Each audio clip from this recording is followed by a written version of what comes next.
You dig? Copy that. So, but I'm here now. I'm here with a special guest, my sister, our shaman.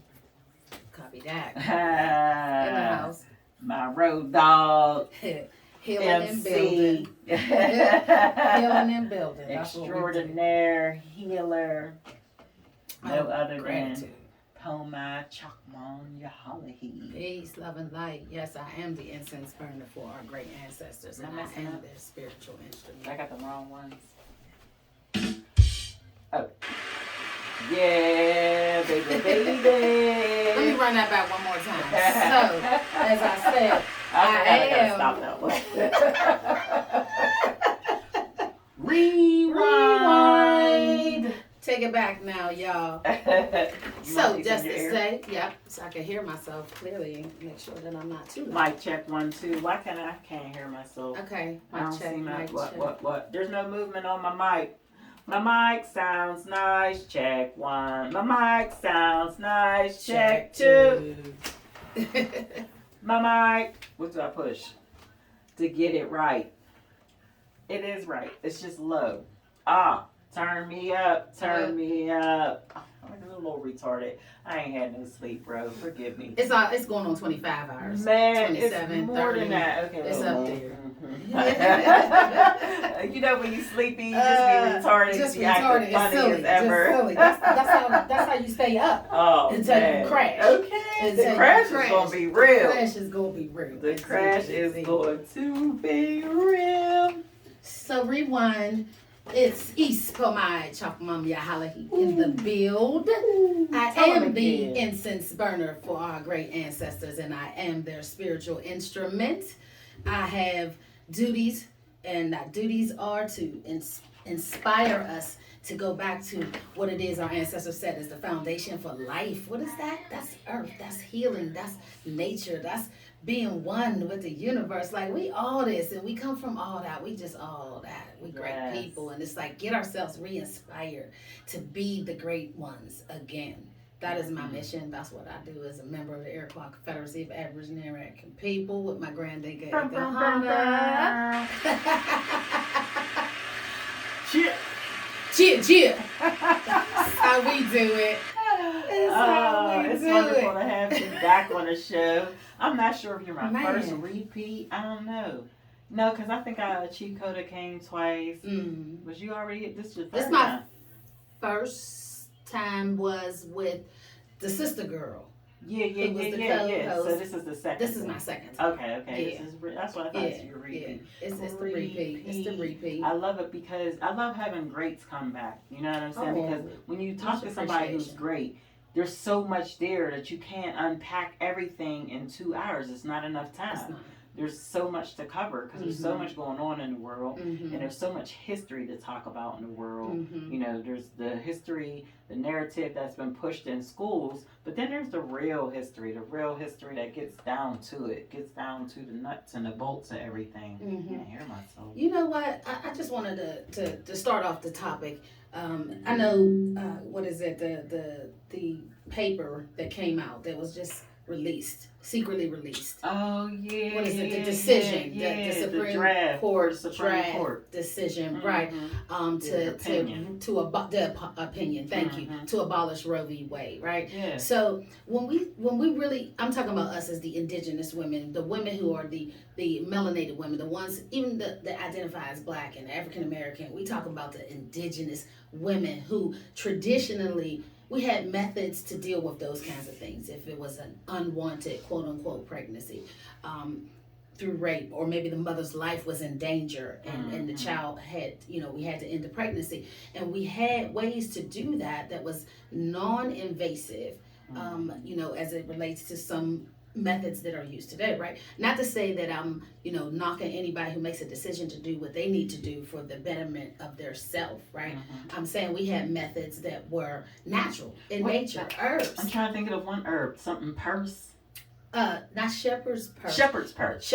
Queen Anne's lace as well is like the highest of all the herbs. It's most effective in helping to bring that conclusion, right? Mm-hmm. And, you know, I'm trying to choose my words, right? And don't want to miss them though, but it's been used since time immemorial. There's always been methods that we have had. Mm-hmm. So in looking at this probably movement, shepherd's person at morning after. And you know what? I wouldn't doubt it. Yeah, I wouldn't doubt it. And so, you know, just looking at this movement and what it represents historically. Now, our women were the midwives. We were the midwives throughout the South. We were the midwives throughout the North, the West, all from all points, North, South, East, and West here on our land, right? And so because we were the midwives, most of our great-grandmothers were delivered by midwives and were midwives themselves. That's just the legacy and the history we share. Well, it was the European, and it was the European man specifically after J.P. Morgan decided that he was going to invest all this into what we call now today Western medicine.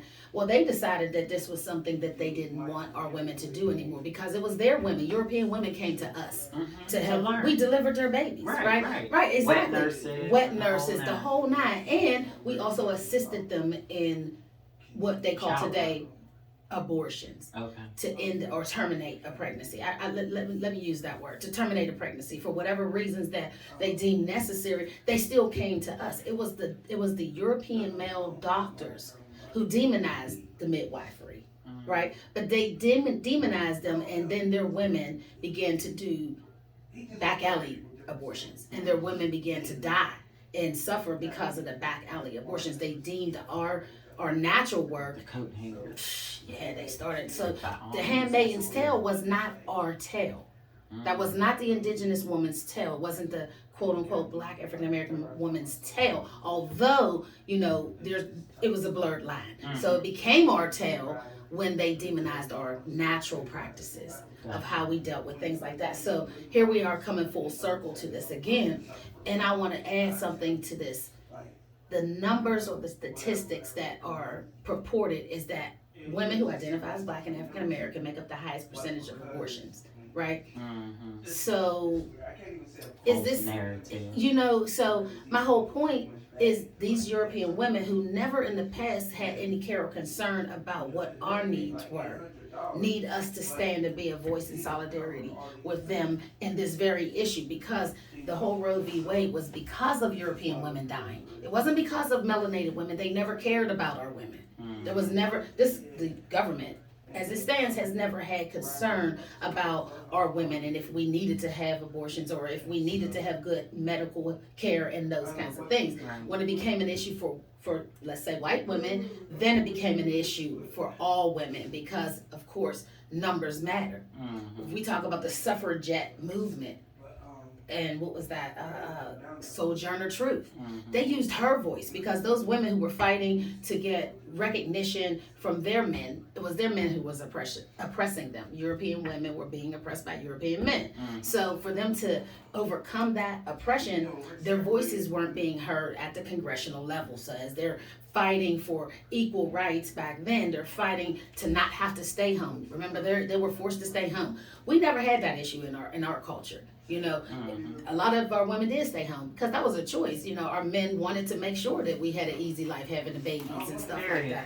So that was a term of endearment. That was showing us love, where their men didn't respect or honor them. So they were like, no, you're less than us. So that's why you stay in the house. They needed that voice. They needed our voice. So Sojourner Truth joined the suffragette movement and really helped them to get their voices heard. And so they got the right to vote, and they got other rights that they wanted to have too as well. Well before, quote unquote, our people and our women got the right to vote, right? Their women got the right to vote before our men got the right to vote. And even that case. You know, we know better that we wasn't supposed to be voting anyway. Not at all. People look at the plight of voting rights as if it was something that we were excluded from. We weren't supposed to be in it anyway. That's why we weren't in it. You feel what I'm saying? Then people think that it's because of slavery that we weren't in the voting realm. We weren't in the voting realm because we weren't. It was not for us. Article 1, Section 2, Clause 3. And excluding Indians not taxed. Exactly. They didn't even try to have us involved because those institutions were formulated for the European to do commerce and business over here on our land. So this is why the suffragette movement was an affliction for our people.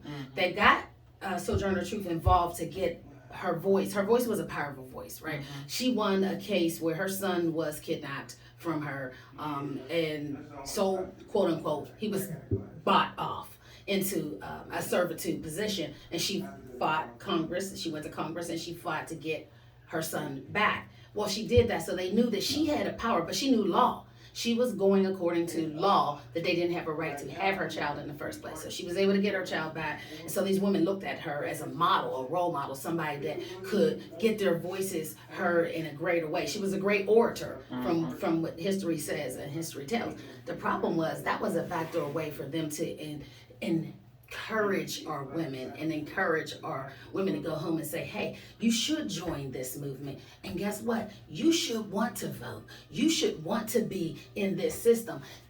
I'm saying white women are not our allies. They have not been Aborigine indigenous women's allies. They just have, traditionally, not to say that they can't be that today, but I'm saying these movements that historically, these movements that they wanted our voices to be a part of, but not wanting us to still stay in our identity as Aborigine indigenous women. That's where the problem lies. So when we were at the event today, Summer Lee, I'm there to see what is happening. They keep my eye on, how people are moving and what they're doing on our lands.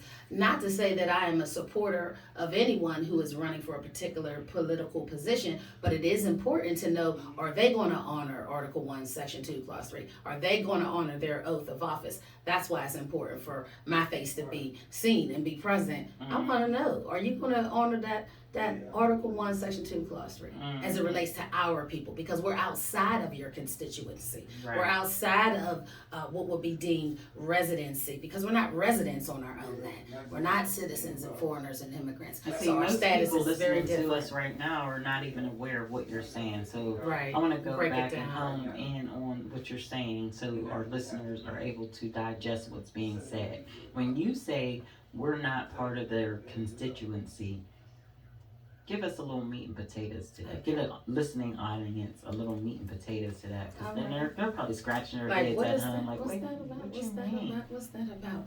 Well, I guess I would have to go back to the founding of the Constitution. And that it was our ancestors. It was the Aborigine American people. It was the Indians, that looked like us. It was the copper-colored people that were instrumental. It was our ancestors instrumental in writing that document, that contract. And in that contract, it is very clear, and it specifically outlines who the citizens are going to be, who's going to be taxed, who are enumerated, who are going to be involved underneath the commercial codes that are created to do commerce on our lands, and who's going to be outside of that. Not to say that our ancestors were giving up our rights to anything. We were saying we're excluded out of that commercial contract that is being created for you to come over here and do business on our lands, right? So when our ancestors were in our proper status and place, we're the Onkwe. So we were the ones that initiated how things were going to be done on our land, so that our rights were not trampled on, so that other people could enjoy the benefits of being on our land without usurping that position, and that they could never be the owners of the land, but they could come here and enjoy our land as we are enjoying our land, although we'll be the stewards of our land. So we would always be the stewards of our land. So it's a jurisdictional issue. So, and there are two definite jurisdictions on our land that define who the Aborigine people are, which is the original owners. That will be us. That will be the indigenous people that the copper-colored people, Europeans, saw when they came here, right? And then it was the Europeans, and their classification is separate. So not to say that they're congressional people, senators, governors, mayors don't have an obligation to our people as well as they do their citizens. Their obligation to us is a higher standard because they're here because of our ancestors' help and guidance. And when we come into contact with one another, we have to operate from a government to government standpoint. You know what I mean? It's set forth in House Congress Resolution 331. Exactly. Exactly. So our presence is necessary at these events when they're running for their local offices or state offices and federal positions. Yeah, we need to be there, and it's important that they see us and acknowledge us that yes, you are working for your constituents who are residents, who are the underneath the commercial code, and you're also responsible to uphold that Constitution at Article 1, Section 2, Clause 3 for our people. And that's a special relationship. And it is a government to government, as you said, and they have to honor their position. So when we come to them with our issues, our concerns about what is happening on our land and how it affects us, they have equal duty, and I would say even a higher duty, to make sure that our needs are met, our rights are honored and respected and upheld. Period. So. Period. Yeah. There's no wiggle room. Got No in the head wiggle room. Look at this. Right. Gotcha.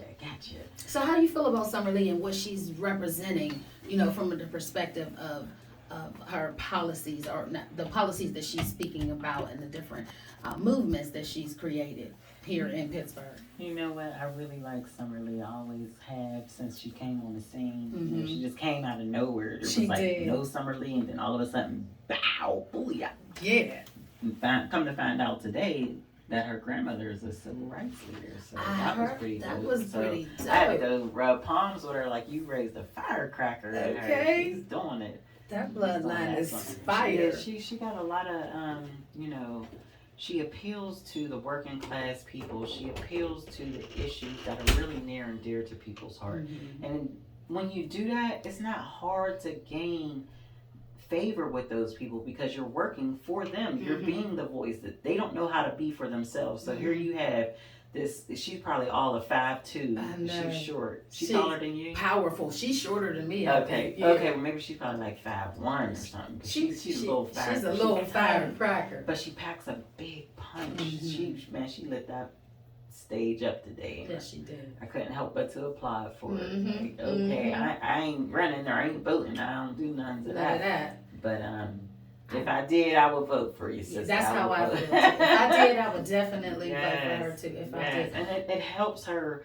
to understand law, right? Because when you understand what's really being said at the table, when you understand how to formulate contractual agreements and what it all entails, and how to draw them up, even perhaps yourself, then you had a greater advantage.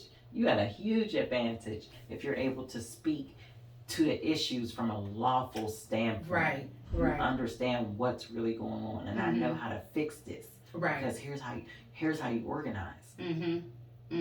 So it's easy for her. She do this in her sleep.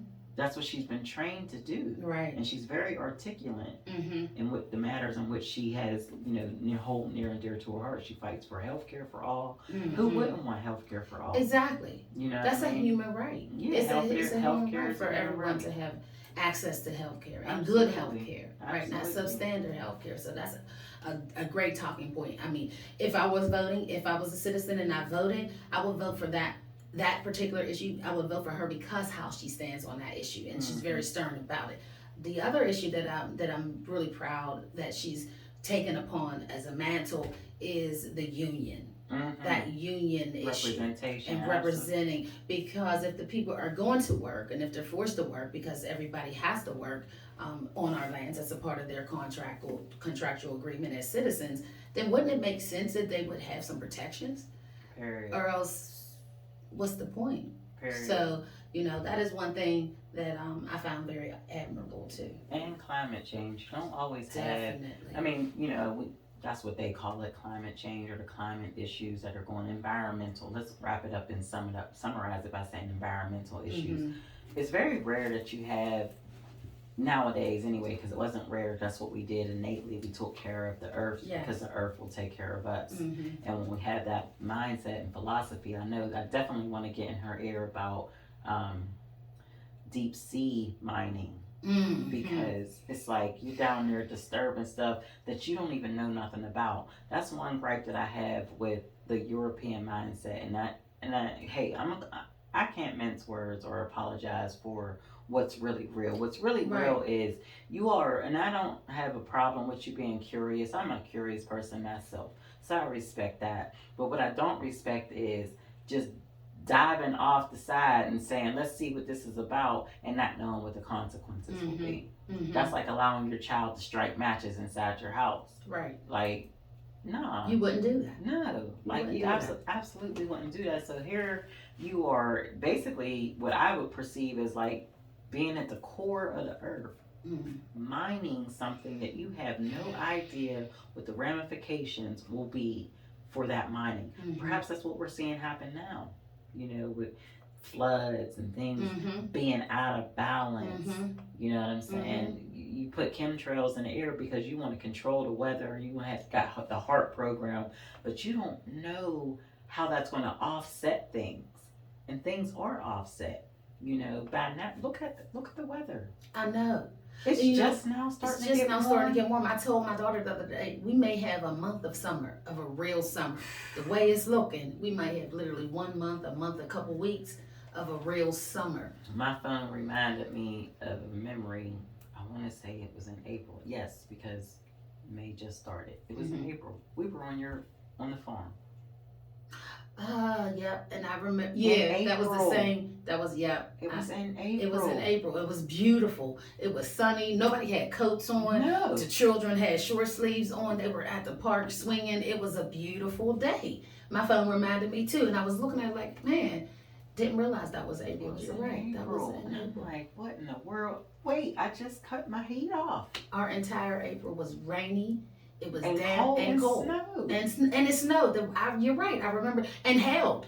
The one day it was like, it didn't hail long, but it was hail. I was like, wait a minute, this is the end of April. I'm bold with it. I can't wait to put on my flip-flops. I'm a flip-flop queen. I'm like, let me out. I'd be feeling in prison. Right. And so I let them out. I let them joints out and had to put my boots back on. That's like, terrible. Something ain't right. You know what? I want to add to that the about the drilling, right? Terraforming. They really big on this terraforming, and I think it's more to it than they do it without worrying about the consequences. I think a lot of times they don't care about the consequences because they're getting billions and billions of dollars by destroying things that can't be replaced or can't be refixed, but they're getting billions and billions of dollars. They're very instant gratification type minded people, a lot of them. Right. And even when, what is his name? Bernie Sanders spoke about the billionaires that will spend all this money so that their interests are protected, but their interests are hurting the land and hurting the people. Right. That's got to stop. Yeah. That's got to stop. It definitely does, because it has a lasting impact. And what if you can't fix it? Yeah, what if you can't? They can't go to another planet. You don't even know. They're right now, microbiologists and marine biologists are right now exploring, doing extractions of the natural resources, deep sea diving, and all that. But they admittedly said that they don't know the consequences. They don't know what ramifications or what will happen. You don't even know what will happen, but you're doing it. Doing it anyway. For the sake of, I want to find out. They've seen so many different species of, I don't want to say animals, but sea creatures, if you will, down there that they don't even have names for. So now they're going to be naming some of these things that they've never been to the depths of the sea. And then now, here's the bigger thing. Just like out in space, there's Star Wars now that's so real. It's so really real. Star Wars is. But now it's like, who owns it? Who has the rights to it? To space. Not even space, down in the sea. Oh, in the sea. We're now, still talking maritime admiralty laws says are that in play, but we're talking extracting the minerals. We're not just talking about on the sea. We're talking about the minerals, extracting the minerals from the bottom of the ocean in the sea. Wow. And they are trying to figure out now who's going to own it. And it's like, you don't own it. No, they don't. You don't have the right to own it. And you're misusing it and mistreating it. And doing something that you may not even be able to fix. Colonizing the waters is what they're doing. They want to colonize the sea. Yep, that's what they're doing. The minerals, and the resources, the natural resources within, It's like, I'm watching it right now. I'm just like, dang, I have to start speaking I out have about to start that. doing some research on that. This is my first time hearing this in this way. I had no idea that that's what it is. That's what they're doing. Yeah, so I want to bring it to her attention since she's, all things environment as well. Because, and it's like, we got to get on that. What side of the landmass are they doing this? I want to say in the California, Pacific. Florida. I want to say in the Pacific Ocean. Don't hold me to that though, but I want to say in the Pacific. Most likely. That's on the borders of the United States. So, yeah. Yep. Wow. Yep. Crazy, right? That's amazing that they have total disregard for life. Right? For life. Right? Wow. And now they're going to give everybody names again. Like, oh, we're called, that looks like,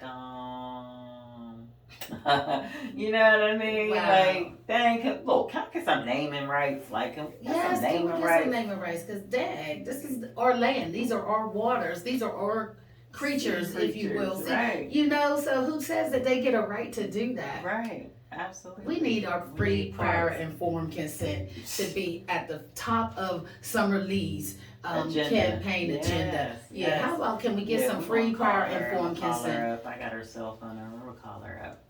Copy that. Yeah. Copy definitely that. Gonna call her up and bring her to the table. And that was what, getting her number was all about anyway. Is making sure that, especially she's gonna be in Congress too. Right. So gotta get those conversations in 5 more days. I don't even know if she got time for me.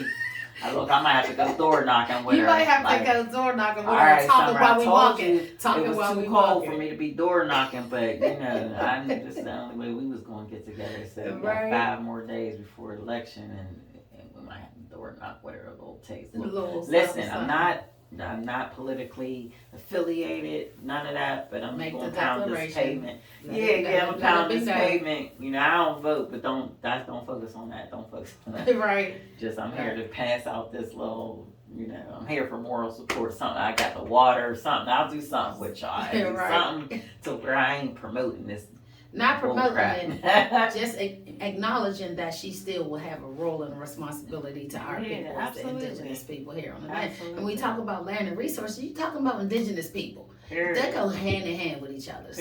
So definitely, we wouldn't have to be necessarily doing it because we are so heavily involved in getting people in a official position. We're just saying we're gonna walk and talk with you, so you know that if you do get in that position, that you're gonna be honorable to indigenous people. Yeah, we need to know where you stand on that line. And the next time when you get up there and be talking about who you represent and who you fighting for, that you be like, and the indigenous people, I stand with the indigenous people. And let's be specific when we talk about the indigenous people, because we know that's a generic term. It's been turned into a generic term, and it can mean a lot of different things. But we're being specific for a lot of different people. We're being specific. We're talking about the Aborigine of America, the Aboriginal peoples that were met here, the copper-colored people that were met here by the Europeans, now applied to the descendants of Europeans. We are the true Americans. So when people say, make America great again, what do they mean by that? Because I would qualify that by stating, if you are an Aborigine American, to make America great again would be to decolonize our land. Period. And our waters, our seas, and our sea creatures, right? I see the day where they have no other choice but to address that first and foremost. Mm-hmm. You know what I'm saying? Put that on the record. Period. You got to. This we on stolen land. This is stolen land. Yes. Stolen land. My guest last week was like, this is stolen land. I watched the show. Right on point. On fire. I was like, oh, let me back never say that again. What? Okay. I wasn't even expecting you to say that. A lot of times, a lot of the politicians I'm noticing different states, they're having these little, acknowledgments to honor the land, and I don't see our faces there. Mm-hmm. I don't see us represented when they're saying that they want to honor the land of the original people that were here, or the first people that were here. Who are those first people? Hey, there's been an uptick in this whole narrative, speaking of narratives and who are those people. There's such an uptick in all these conversations. And I noticed it, funny is, maybe, was it like 2 years ago? Yeah, somewhere around, it ain't been that long. I don't even know if it's been two. Maybe it's just been one. Rough the bouts, because ever since BML, Black Lives Matter, there's been this surge on erasing the things that identify or look like us in relationship. NFL teams changing their mascot, right. high schools changing their mascot. And I'm scratching my head. This is all in the name of Black Lives Matter, and I'm not understanding why you're erasing the identity or the mascot that looks indigenous or aborigine or Indian, if you will. Why do you feel the need to? This ain't got nothing to do with, or is it sideways in a mission? And this is how I see it: that that we are the indigenous people of America. Boom. Like there's no other reason. Y'all ain't been attacking.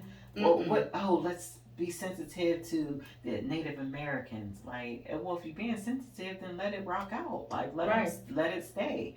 Changing Squaw Valley to O'Hara Township Park. Get the fuck out of here. Out of here. You know what I mean? There's so many. You know what? I remember it started back when they attacked the Washington Redskins, because they're that was years ago though, and then it kind of quieted down, not the Washington Redskins emblem. They had been talking, but now it's like reignited. Okay, right. So it's a reignition. You know what I mean? Because a lot of these so-called Native American tribes have been forging and talking about having these conversations prior to now, but didn't get no traction. Like, they wasn't fitting to change shit. No. Put it like that. They wasn't fitting to change. And I think nothing. that's because our voices were outside of the equation. Right. And now that the Aborigine Indigenous movement has been really picking up, and now it's like, oh, let's get rid of these. This is offensive to Native Americans. Well, you ignored the Native American on that note for so long. Now all of a sudden it's like, oh yeah, let's fix this. But let's go back to when they didn't like the word Indian being used, because it was never for them. Right. Indian was never for the Native Americans. You notice they don't like when you say Indian. They don't, because they know who's the Indian. The Indian is us. Period. If we want, if you will, because we never really called ourselves the so-called Indian. That would have been us. It is us. It's our ancestry. We know the history. We know how it went from Indian to colored to Negro, Negro to black. Nobody has that story. And I challenge any Native American to pull out their grandmother's birth certificate, if they have one, or census record, if they have one, with a name, with the label of colored or the label of Negro. They won't have it. Right. So we're done with these, fictitious narratives. And the bottom line is this, if people want to be inclusive, and I heard that word today at the Summerlee rally, they talked about inclusive and being inclusive. And as I scanned the room, did a panorama, and I see all the, faces of the various European peoples. And I see people who would have most likely identified as Black and African American. And here we are. Just the two of us. Just the two of us. Just the two of us. Hey, we can make it if we try. Just the two of us. You and I. Right? So you are. I love it. So just the two of us, Aboriginal American, who are identifying as, because I saw a bunch of people who most likely are Aborigines too, and maybe don't know, haven't done their genealogy, but just panning the room, and I see all this, and then I hear the word inclusivity, and that they are inclusive. Well, to truly be inclusive would be to honor the true indigenous people of this land without any qualms about it. And that would even be placed upon the Native Americans, for them to be honorable. And their lineage and their legacy and their narrative is what it is, and be honorable to say, yes, but we are, speaking of you and myself, and our children and our lineage and our ancestry, we are the Aborigine of America. Fair. So that would be honest, and that would be fair and just. So until they do that, I don't believe any of these people who spew in this inclusivity, this, we are one people. I heard that used as well. We are one people. Well, no, we're not the same people that they are. Right. But there is one people who are the Americans on this land. So when they begin to honor that, then I'll believe in the rhetoric that they spew as being inclusive. So yeah, we want to hold these congressmen, these senators, these people, who are in these positions. Yeah, uphold your oath of office. Period, and that's why we gotta show up. Show up, exactly. That's why we do show up. That's why we was late today. We had to show up. We had to show up. Front row, show up. Make feathers blazing. Feathers blazing. Making room for the empresses. We don't even use that term, but it's so cliche. It's so better than. But we are. It is much better than that. Coda here, he'd be like, man, it's just the same. It is the same. Quit playing. Shout out to Coda keeping us right, keeping us on point and honorable. Yeah, it is not. It's not our word. So we are the Incas, though. We are the Grand Incas. We are the matriarchs. Chiefs. So we are the original royal people of the Americas. Period. That's what it is. Hey, and I think it'll help our children to know that. Like I keep saying, and I say this all the time. How in the heck you expect our children to feel good about themselves if you teach them from fucking day one, from the jump, that they slaves? I know y'all can't hear me. I'm moving around a little bit. My bad. But how can they feel good about themselves? They can't. It's impossible. If every time they see an image that is purported as being beautiful or royal or regal, there's really no representation of who they are, who their mamas are, who their grandmas are. The women in their lineage, the men in their lineage. And that's what is hurting the psyche of our children. A lot of the children committed suicide over and through the pandemic, the planned pandemic. My heart just ached. To hear those stories. And even now, after, I guess they call this post-pandemic. I don't know if that's really a thing, but the young lady who just committed suicide about a week ago. She's 21 years old, college student. I think she ran track. Beautiful girl. Here? Beautiful. No, she wasn't here in Pittsburgh. Beautiful girl, though. She wrote a whole suicide kind of letter. She posted it on her Twitter account. I think on her Facebook account. Was she a model? She wasn't a model. Okay. That sister who was a model, she was a Miss America or whatever. Yeah. I know you're talking she killed about herself her. too. This is a yeah. younger girl, and the story, the words that she used to express that she had just given up. That she couldn't be perfect for people. That the image that people wanted to see of her was not good enough, obviously, because she felt less than. Like she didn't measure up. You Oh, know why? my Because goodness. And she's so we're beautiful. constantly being compared to, even in society and print ad and commercials. They're trying to fix it now. But if you go back before the George Floyd and Ahmaud Arbery and Breonna Taylor, that trio of murders that happened, you go before that, they didn't give two fucks. No, they Dove, you can call out all these companies. I mean all of them. All of them. They didn't give two fucks about who they advertise, how they advertise, and our babies are watching this and they feel like they don't measure up because their hair doesn't flow. We have to be very intentional, and I do it all the time, but you can't let up because them commercials don't let up. That imagery don't let up. Social media don't let up, and they're being bombarded with it. And it's like if your hair don't move when you turn your head, it ain't right. It ain't good enough. You know what I'm saying? And then I got the more chocolate your child is, the more you gotta pour into them and make sure that they know that they're beautiful, and your beauty is not contingent on what you see on a TV screen or none of that. That's not the measure of beauty. You know what I mean? I let my daughter know them coils are beautiful. They are curls. Yes, they are. Not naps. Yes, but the conditioning is real. The conditioning is so real, because I'll give you a real life example. So even in I when I started doing my hair natural and transitioning to becoming natural, my daughters, it took them a couple years or a little while. However, they started transitioning, and I was shocked because I didn't think that they would, nor did I have the expectation for them to transition and follow my lead. But they did, and it was like, wow, this is cool. Like they really want to rock like they mom. Like this is awesome. This is amazing.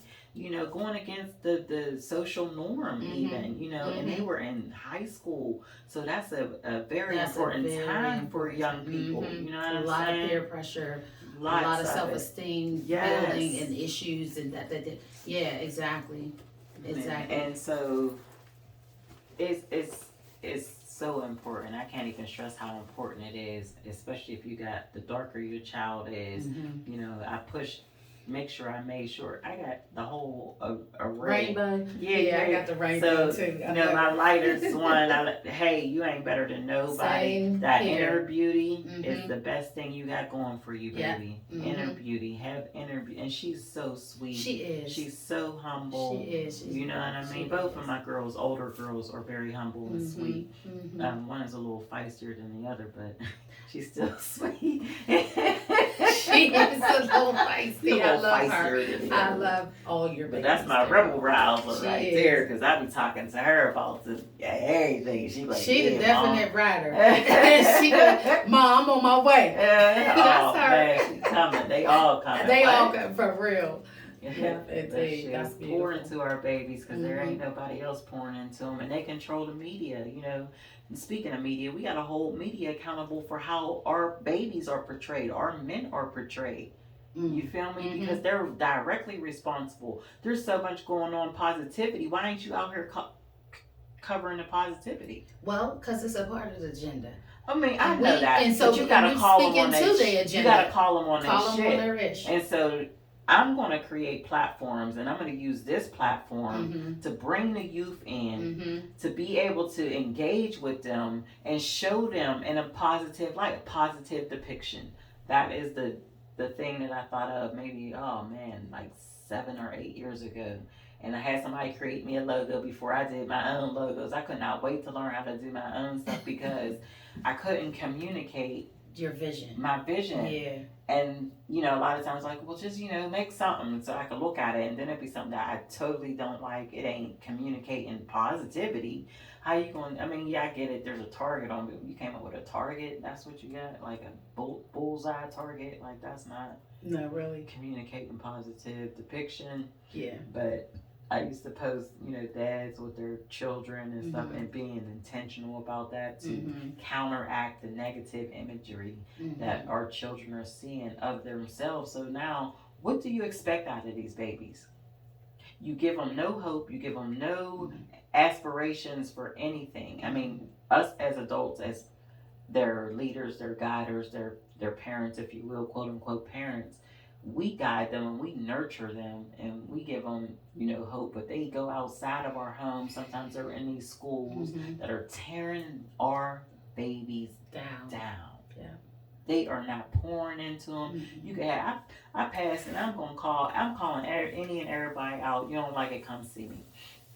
But I passed my daughter, who's 8 years old and wrote a book. I passed the book, to the principal, to the leader of the daggone school. You think they'd have pulled out $15 or they credit card and said, do you got a Square? Can I pay? You got PayPal? You got Cash App? I need this. We need this in the school. This is my daughter that went to their school all this time.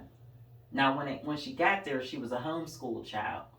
She was blowing a test.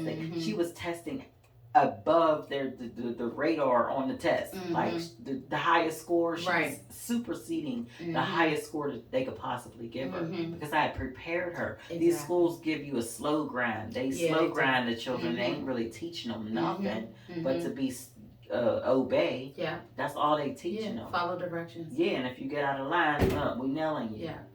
And we're gonna tear you down. You ain't there building our babies up. They have a responsibility because you house our babies for 8 hours. Yes. By the time they get back to us, we feed them and put them to bed. You had my babies since they woke up. You got them fresh. Yeah. Fresh. When their minds is ready. Fresh. Open. For 12 years. 12 years. In loco parentis. Loco parentis. In place of the parent. and they got powers under that in local parentis. I know y'all don't know what we talking about, but we going there. We going there today. You gonna learn something today. Okay. Google it. Yeah, Google and local parentis. But yeah, so now they spend more time with your child than you do, and they busy tearing them down and not building them up. It's indoctrination. Yes. Compulsory education is specifically defined to only create worker bees, to create people who will think and respond based on commands that they are given to obey. And that's not to think critically. No. And that's where the rubber meets the road. They need and they have a responsibility to create curriculums that engage the youth's minds to think out and above what the mainstream shows them on television, and it doesn't. It just helps them to confirm what they see on television. This agenda that they have, and I know that some people are really gung-ho about a lot of the educational curriculums that they want the children to be involved in. There's a lot of movements that are adult movements. My perspective on the LGBTQ is that adults have a right to do what they choose to do with their body, and that body autonomy is very important to each and every one of us. So are the minds of our children. And our children have a right to be innocent. Oh man, I think in Ohio, they're really tackling this. There's some sort, I guess, politician of some sorts. Don't hold me to that. Okay. But they like going ham. They going hard. They rebel rousing, and I'm like, yeah, I like it. You know why? I got lineage. You probably do too. A lot of us do. And some, you feel the way you feel, and I'm about to express to you how I feel about it. I have people who know my heart. They know I love them. I don't care what you do behind closed doors. Right. Because at the end of the day, this is about your sexual preference. Right. And you're putting this in our babies' faces. Like, I literally had to talk to a nameless girlfriend of mine about the rainbow because they were forbidding their children to even deal with the rainbow, and I'm like, no, that's fucked up. That rainbow is theirs. That belongs to them. So I'm rebranding the rainbow. Rebrand the rainbow. Give these babies the rainbow back. Now there's some sort of flag that they got, and it got black and brown, and I guess it's the new LGBT rainbow. But yeah, you do that rainbow with the brown and the black, because it's a little stained and tarnished and shit. So go ahead and use that one, because you're different, and I respect your differentness, and be as different as you want to be, because you don't know what my sexual preference is, and I ain't brandishing it. I don't need it to be labeled because I do whatever I do behind closed doors. I'm not no LGBTQ plus A. What did Ed Gainey say today? I'm like, this changes every time. Okay, I don't know. He said A something. I stopped at Q, so yeah, I always stop at Q. And there's a plus, so but I stop at Q because yeah. I'm like, okay. But it's all, at the end of the day, it's what you choose to do or who you choose to be, but who cares? Yeah. Be you. Do you. I'm not here to say that you shouldn't or here to judge you. All I'm saying is do what you do, and everybody, you don't have to scream about it. Like, that's, because at the end of the day, when you talk about the specifics, because you're forcing me to tell my child what this means. Yes. That's the problem. You're flaunting it. That's the problem. And here's what the words they use, and the senator or whoever, the politician, is saying. Y'all are grooming these babies. That's exactly. But they are, though. That's what it is. They are. I don't care. You are if you're pushing that. Not saying if that's who you are, you're pushing it. Understand what I'm saying, and don't distort my words. My words are that if you are adamant that this is in the forefront, and it's all on TV, which it didn't used to be on TV some 10, 15 years ago. It was more taboo because it should be. Because just like, okay, for instance, and I may have said this on the show before, but I'm going to reiterate it because it needs to be talked about. So cigarettes, right? There was a big to-do about cigarettes being on television, because they knew the influence that TV had on the minds of young people, on the minds of children. And so they forbade it, and all the way to today. Yeah, that's another hot topic and issue that is forbade because of the youth's minds and their vulnerability and susceptible to what they see. Right. It's the images. Images are so powerful. Right next to words, images come right second. Yeah. It's powerful and they know it. They have studies, scientists. There's a science behind marketing and advertising. It's broken down to a science. You hear me? Science is a serious field of study. It is. It's psychology. It's psychology. There are psychologists that create commercials for big businesses. And so because they know how to mind and how to influence the mind and make the mind remember and be triggered by certain images to elicit a certain response. And the colors that they use for the fast food restaurants. There's a constant theme of red. Wendy's is red. McDonald's has red in it, but it's the yellow, it's the M, the arch. But you know, that elicits the lower carnal instinct, right? To eat, to have sex, to that carnal instinct. Red triggers that. So yeah, they know what they're doing. Is what it boils down to. So we have to be diligent and also know and study. So yeah, they're in what Virginia. I think it's West Virginia. Whoever just won governor or something like that, he ran on the platform of parents' rights first, and the parents spoke up against the agenda that they're pushing in the schools as it relates to, they called it critical race theory. Okay, I get it. They were more concerned, as I listened to what the parents were saying, with the LGBT agenda that was laced inside of that. So it's like they'll use certain words to elicit, oh, well, this is going to be positive, but then there's this backdoor stuff that they add into it. So when a woman read the book that they were teaching third graders, first through third graders, she read it at a city school public hearing thing or whatever. When I tell you the board was offended that she was reading this book, they didn't know it was a book that was used in the school. So she brought the book, her child brought home, and as she's reading it, and it's graphic, it was talking about, and so what your penis looked like, and talking about, it was just graphic, okay? And it was really specific actions that adults do behind closed doors, but it was made in a kind of like childlike groom. Oh my goodness, it was grooming. So they told her that is offensive. We will not hear that here. And there are parents here with children. And she said, this is a book that you're teaching in the school right now. They were like shocked. Mic drop. So he actually was able to help, with the support of the families, the people, the parents, to have that banned from Virginia. So in West Virginia, I think it's in their public school system, they weren't using that particular book, but the agenda was still being pushed. So wow, I mean, I'm just reiterating what you were saying. It's just crazy. And if you're not being active and engaged and knowledgeable about what's going on in the world around you, then this is happening to your child. And these pressures that they're under, how are they going to identify? Because it's all in their face. It's everywhere they turn. It's every channel.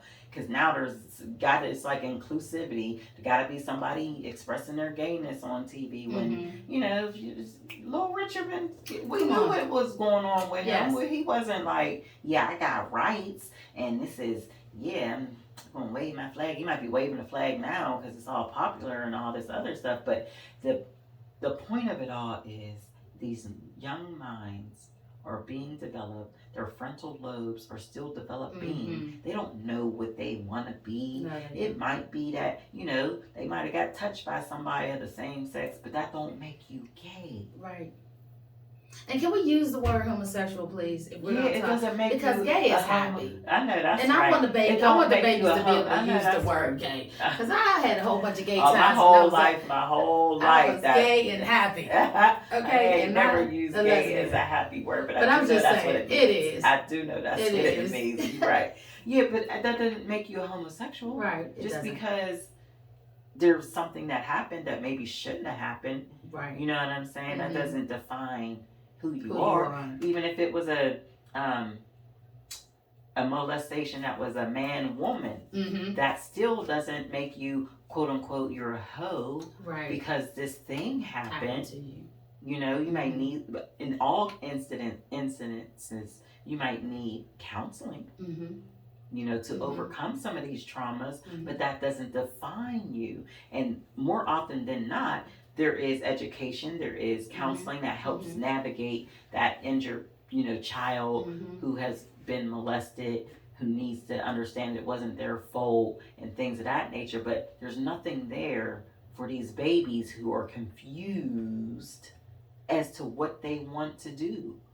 That's a problem because, I have had clients who are adults who were molested as children, same-sex molestation, as children, and they're like early 20s and have gone through a crisis of identifying as homosexual or gay, or straight, and had a full spectrum of switching back and forth, and it was because the trauma was never addressed. But then the pushing of this into their space all the time with social media, with everything that they come in contact with, it just confused them even further. Right. So, what about those children? What about those children? Absolutely. They definitely need a voice. They need an advocate. So if they're going to push this into schools, then they need to have trained therapists, counselors that are prepared to have discussions with children about those issues and their confusion of how they want to identify. Right. Right. And not just promoting it as something glorious and great, because for them it may not be. Right. It may be they feel this is what they are because of a violation that they have. Right. And the trauma. And that's not fair to say, no, embrace that for them to find out later in life that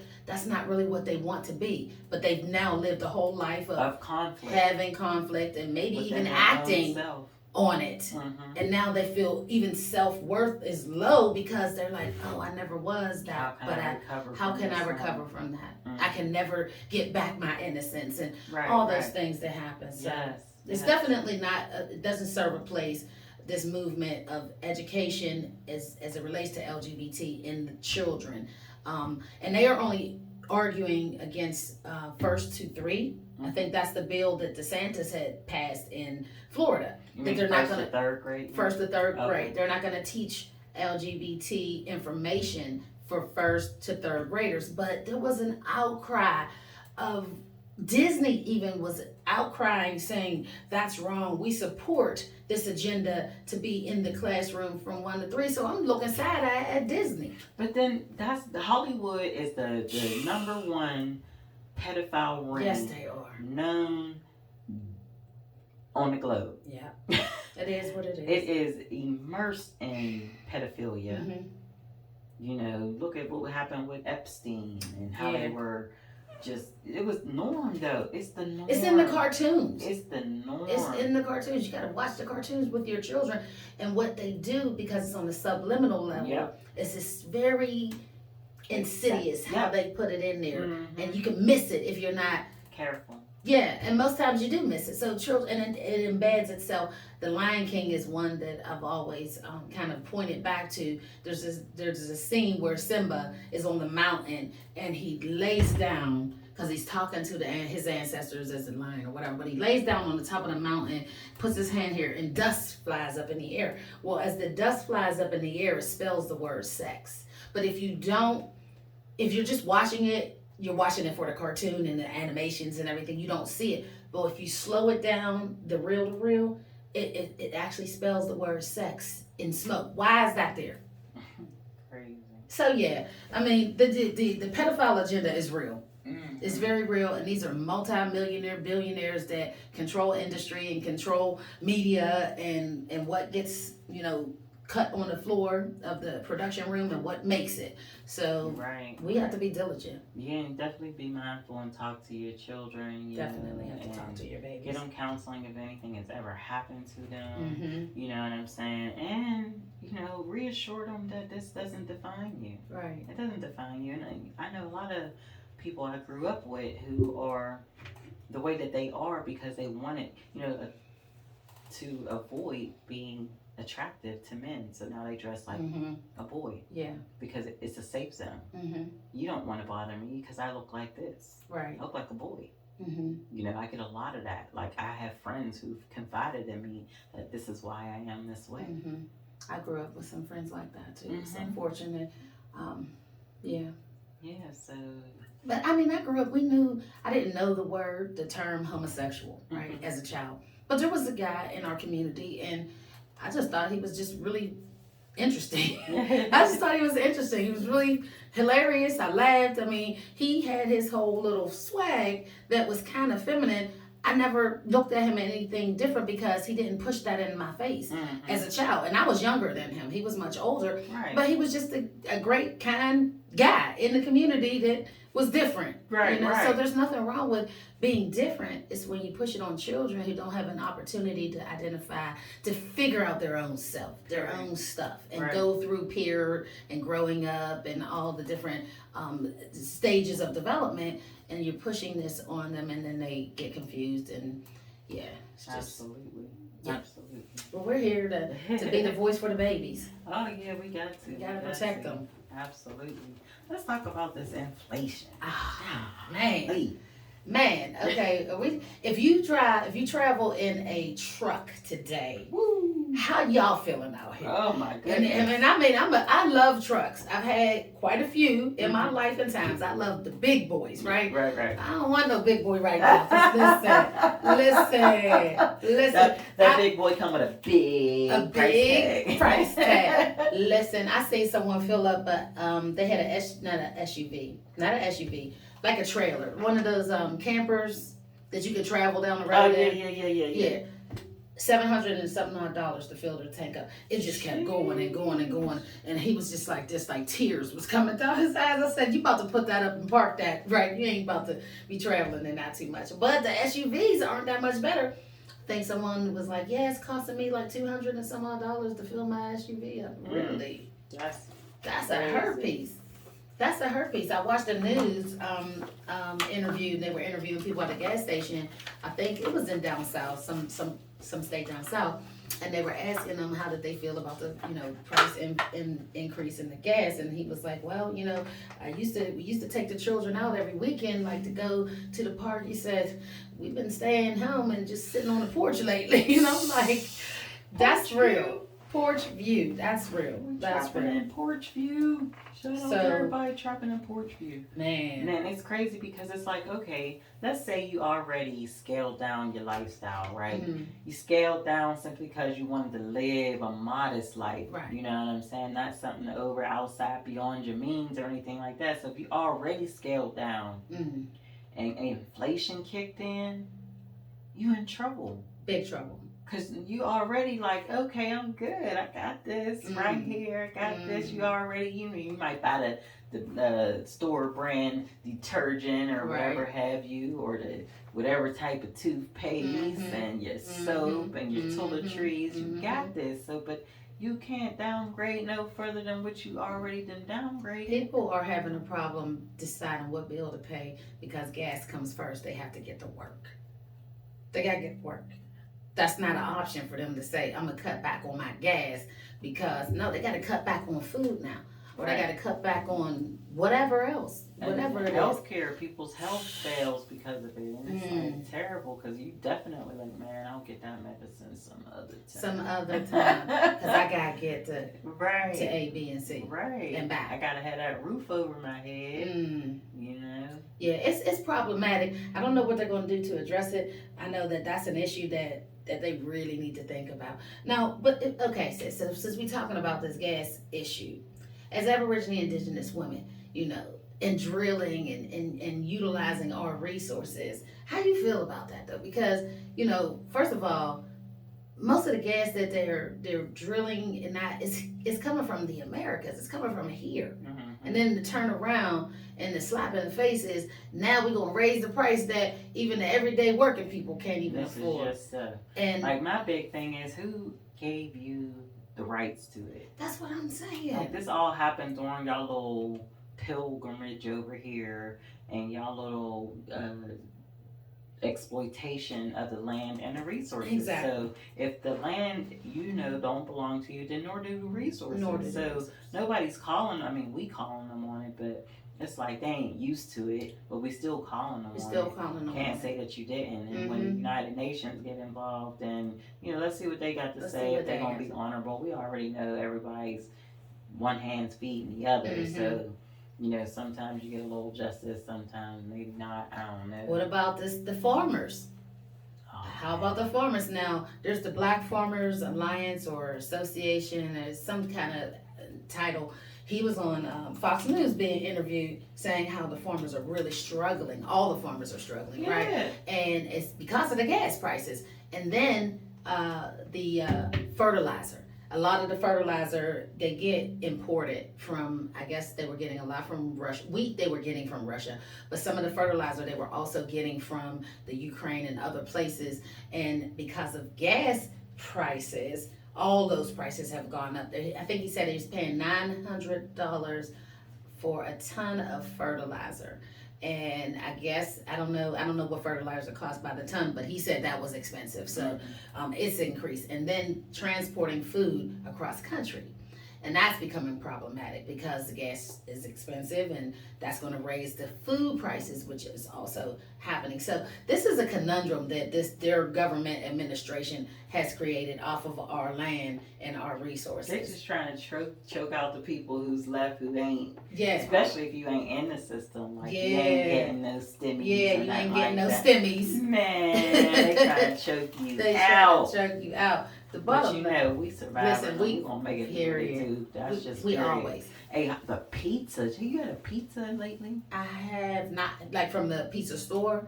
I have not had one from the pizza shop. Parlor. No, no. I haven't. What's the price? It's $50 for a pizza.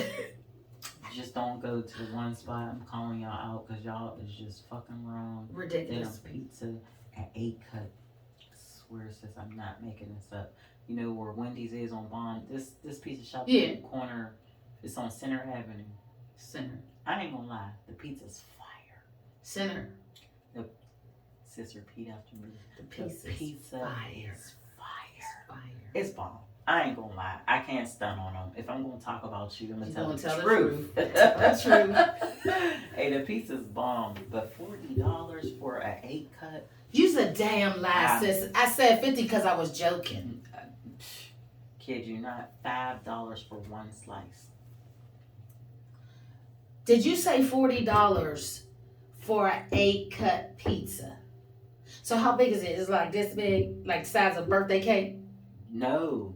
Like a sheet cake. I mean, it come in a little box. I said it's an 8 cut. No, I mean I thought maybe it's this big, but they just real big 8.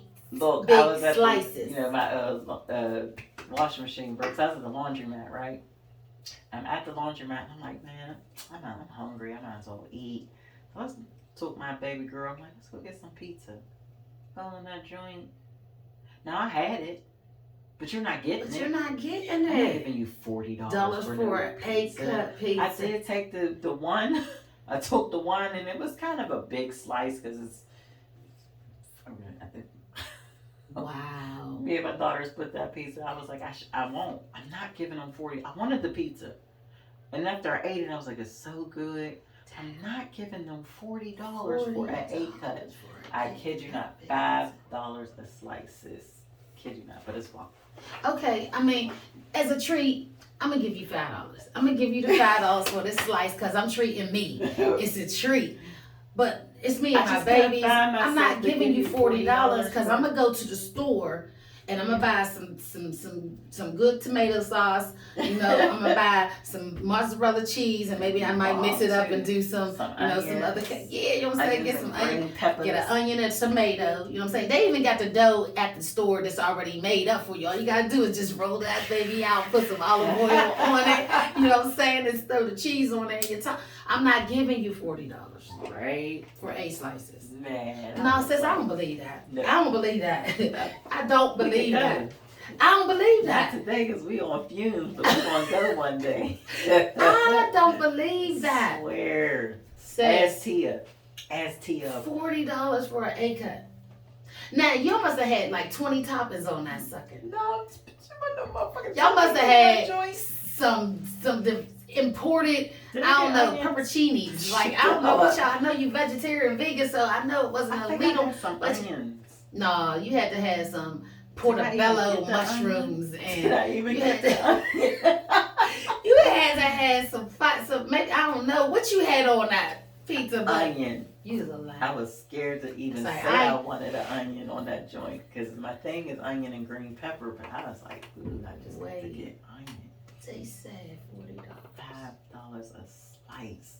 Add it up. It's $5 a slice. Yes. It's fucking $40. Swear. Ask Tia next time you see Tia. Ask Tia about the $5 pizza. Dang. You know she's jazzy, so she gonna tell you the whole story. She gonna tell you the whole story.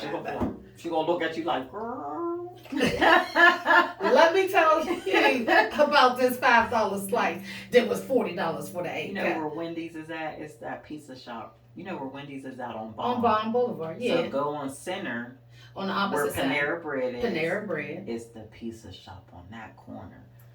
So I've never even. It's right there. Is it near Panera Bread on Center? You know, there's a parking lot right there in the middle, next to Panera. The parking lot, big parking. Yeah. Lot. So then there's a Subway. Right. Oh, you going back this way towards East Liberty? You talking about pizza? The one on the corner? Yes. Sis. Yes. I used to love their pizza. I will never support them ever in life. Fire. It's fire. I will never. All the damn pizza shops is doing too much. We used to get a pizza for $10 holla. I'm so no more $10. I'm so disappointed. I'm so disappointed. If that's just pizza, just imagine how single moms, you know, with 3 little babies, 2 babies, 1 baby, I don't care. You know, just imagine what effects that's having on our people. Like, it's just amazing. Yeah, that inflation joint is something else. Hey, I'm gonna tell you, I was sounding the alarm 2020, 2019, into 2019, 2020, just being in agriculture, knowing what the farmers were saying, that this was coming. So this is not because of the Ukraine war. Don't even buy that. Okay, don't even buy that. This has been looming.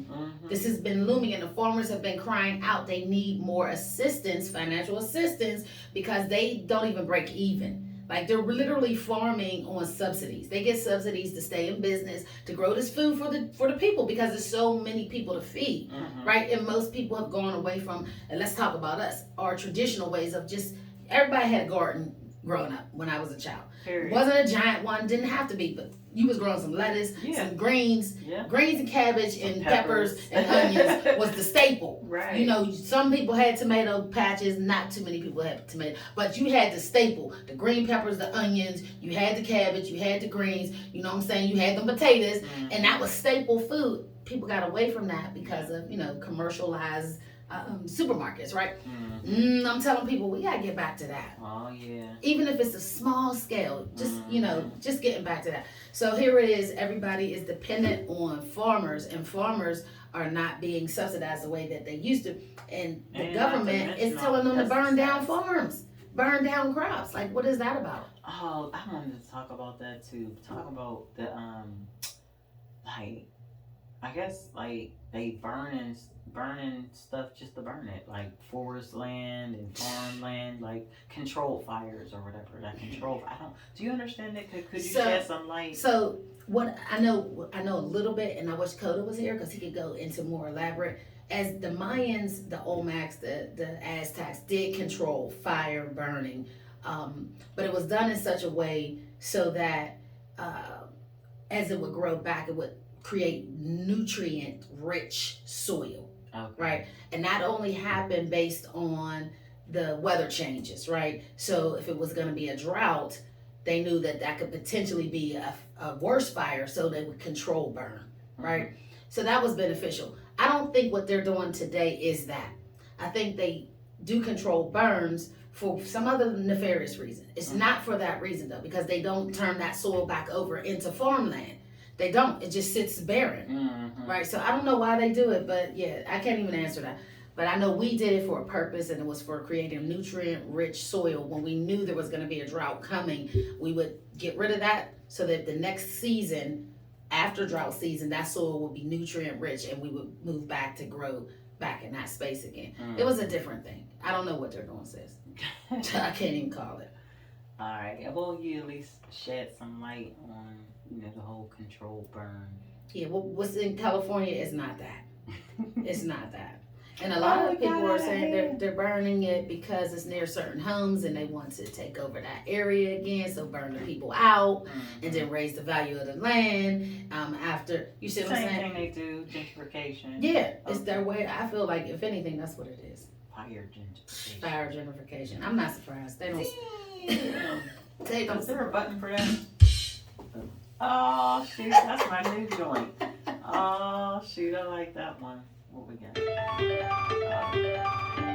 Well, that's loud as ever. I don't know how I'll ever do that one again. Yeah, so the food shortage, the food crisis issue, the shelves being bare.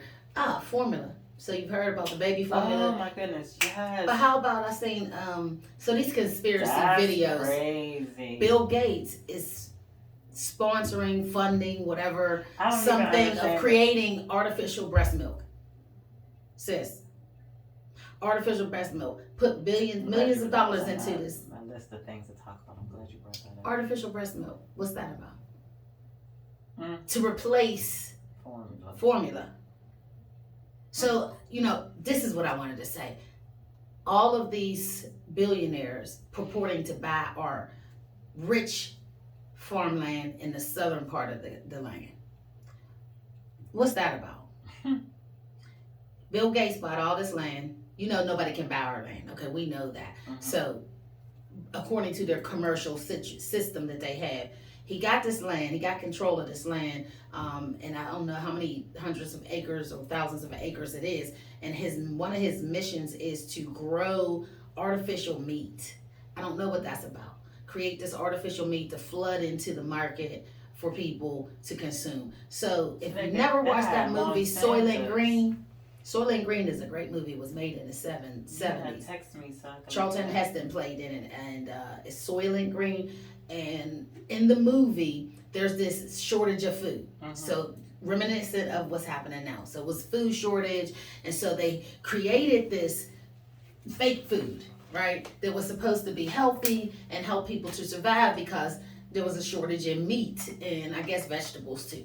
So people started eating this stuff that they were pushing out, and he goes and it's something strange about it. He doesn't feel like it's right, like this artificial food stuff that they made for the people to eat, because people started acting different, and he's like, this is strange. So he sneaks into this manufacturing company where they were making this Soylent Green, and he sees all these dead bodies rolling down a conveyor belt going into this vat of some kind of fluid dissolving, and on the other end is coming out the stuff that they are selling to the people called Soylent Green.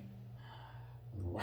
It's a great movie, and it was made in the 70s. Shut up. The 70s, that's how old this movie is. And then in the late 90s, the early 2000s, this guy came out with a food stuff called Soylent.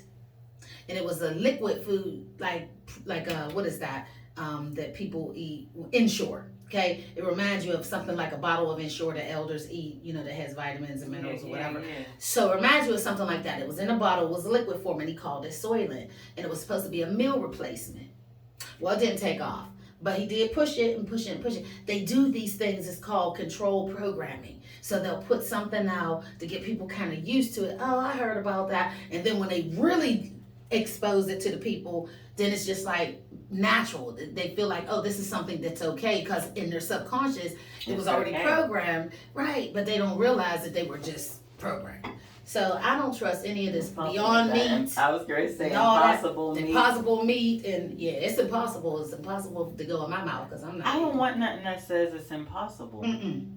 Because the fact that you're calling it impossible. That shit you had probably grew on a petri dish. You know how you used to have a little dinosaur and you put it in water and it got bigger? Yes. That's what I think of when they say impossible meat. Like, that's impossible. How did that happen? Yeah, how did that? And Beyond Meat, that's another one. I don't want to eat something beyond. If I'm going to eat meat, which I'm not, but if I'm going to eat meat, I don't want to eat something beyond it. Right. What is that? What's Beyond Meat? Like, I'm good. Pineapples. Okay. An apple's an apple. Mango's a mango. I know what it is. No, it's not ambiguous. It is what it is.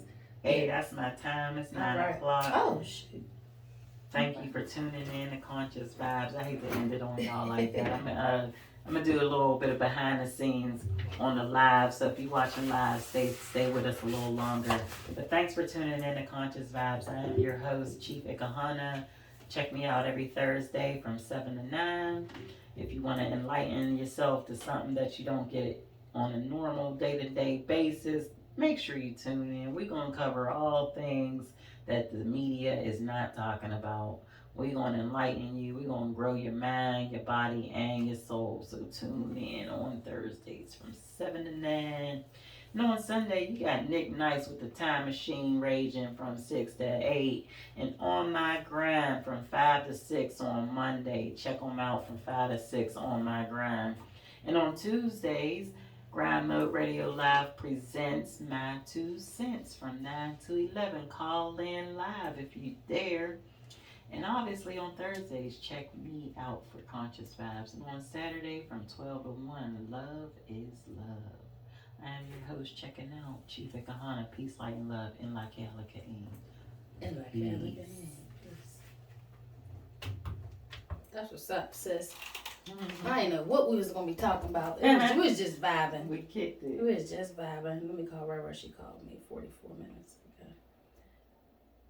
I want to get fussed at because you know she will be fussing.